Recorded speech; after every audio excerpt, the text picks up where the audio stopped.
ডালের মুইঠা, মটর ডাল বেটে, কাঁচা লঙ্কা আদা একসাথে বেটে, নুন আর হলুদ আর সামান্য একটু চিনি দিয়ে, একটু খাবার সোডা আর আলু সেদ্ধ, হাফ আলু সেদ্ধ দিয়ে এটা মাখা আছে।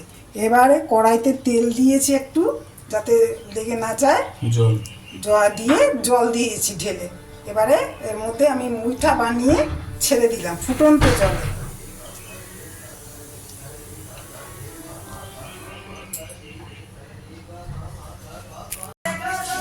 মুইঠাগুলো আমার ভাসছে জলের মধ্যে।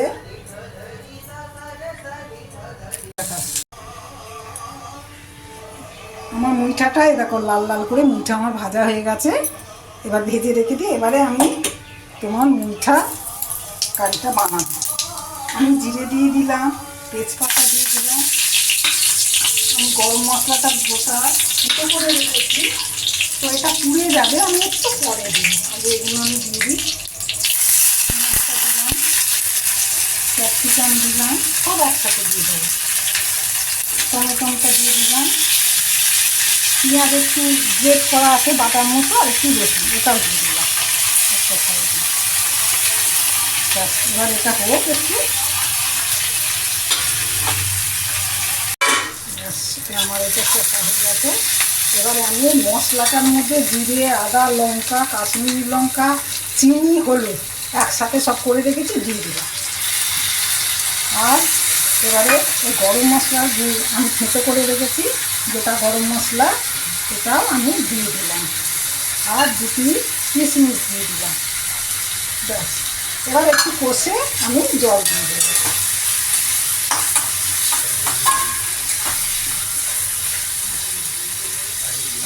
আচ্ছা, এবারে আমার ওটা কষা হয়ে গেছে। আমি কিন্তু জল দেব না, যেটায় আমি মুইঠাটা সেদ্ধ করেছিলাম ওর মধ্যে ডাল টাল সবই আছে, তো এটা আমি দিয়ে দিলাম। এটা ফেলার জিনিস নয়।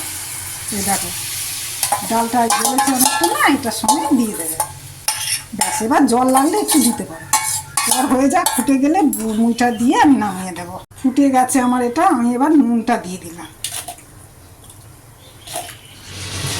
এবারে আমি একটু পরে আর একটু ফুটলে আমি মুইঠা দিয়ে দেবো। একটু ঘি দিয়ে দিলাম আমি। আমারে দেখো মুইঠা আমার হয়ে গেছে। এবারে আমি বাটিতে ঢেলে ফেলি।